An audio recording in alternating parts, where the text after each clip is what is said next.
Hello students, welcome to my YouTube channel. आज की video में हम उत्तल दर्पण द्वारा प्रतिबिंब बनने की स्थितियों को डिस्कस करने वाले हैं और साथ ही साथ संयुग्मी फोकस को भी डिस्कस करने वाले हैं। तो जो हमारा उत्तल दर्पण द्वारा प्रतिबिंब बनने की स्थिति होती है उसमें हमें निम्न दो ही स्थिति देखने के लिए मिलती है। तो उन दोनों स्थितियों को हम डिस्कस करने वाले हैं। तो सबसे पहले हम डिस्कस करते हैं पहली स्थिति को।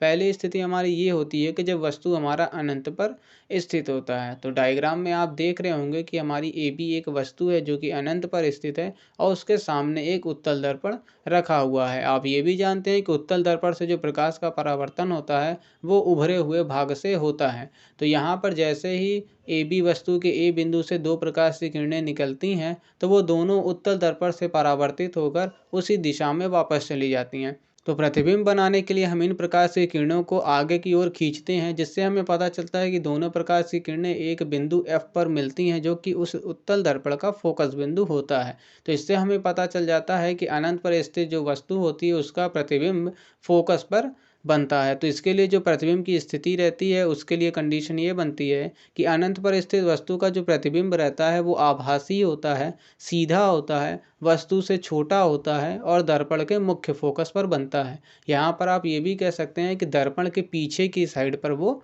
बनता है। तो जब हमारा वस्तु अनंत पर स्थित होता है तो उत्तल दर्पण के द्वारा भी जो प्रतिबिंब बनता है वो मुख्य फोकस पर ही बनता है, बस उसकी स्थिति वो आभासी हो जाती है। तो अब हम देखते हैं हमारी सेकंड कंडीशन क्या है, सेकंड स्थिति क्या है। तो दूसरी स्थिति हमारी ये होती है कि जब वस्तु अनंत है और दर्पण के ध्रुव के बीच में स्थित होता है। तो आपको यहाँ डायग्राम में दिखाई दे रहा होगा कि यहाँ से भी जो हमारी ए बी वस्तु है वो दर्पण के ध्रुव और अनंत के बीच में स्थित है।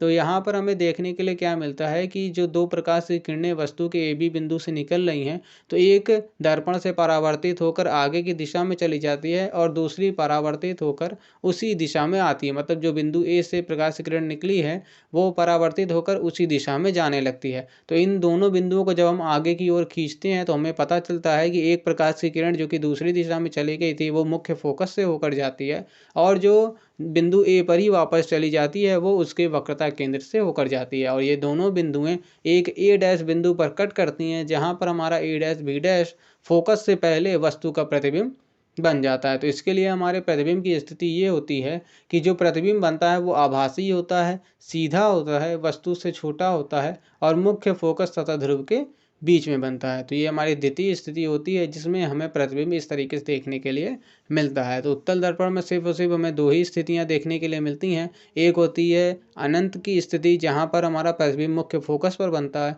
और दूसरी स्थिति होती है अनंत और दर्पण के ध्रुव के बीच में जहाँ पर हमारा प्रतिबिंब फोकस और दर्पण के ध्रुव के बीच में बनता है। तो ये हो जाता है हमारा उत्तल दर्पण द्वारा प्रतिबिंब बनने की स्थिति।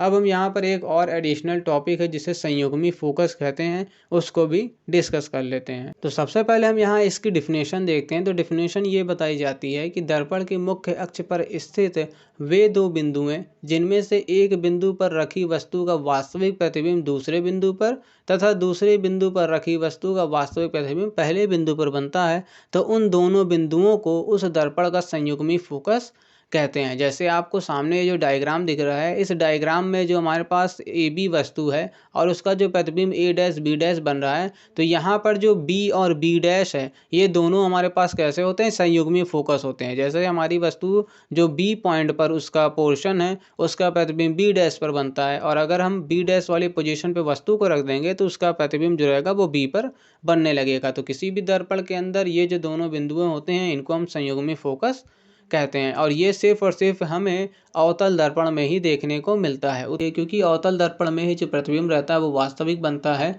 और उत्तल दर्पण में जो प्रतिबिंब रहता है वो आभासी बनता है। इसलिए उत्तल दर्पण में संयुग्मी फोकस की अवस्था हमको देखने को नहीं मिलती है। तो आज की वीडियो में हमने उत्तल दर्पण द्वारा जो प्रतिबिंब बनने की स्थिति थी उसको डिस्कस कर लिया है और साथ ही साथ संयुग्मी फोकस के टॉपिक को भी डिस्कस कर लिया है। तो अब इन सारे टॉपिक से अभी आपको कहीं भी कन्फ्यूज़न होगी तो आप हमें कमेंट करके पूछ सकते हैं। चलिए मिलते हैं अब आपसे हम नेक्स्ट वीडियो में। Thank you so much for watching.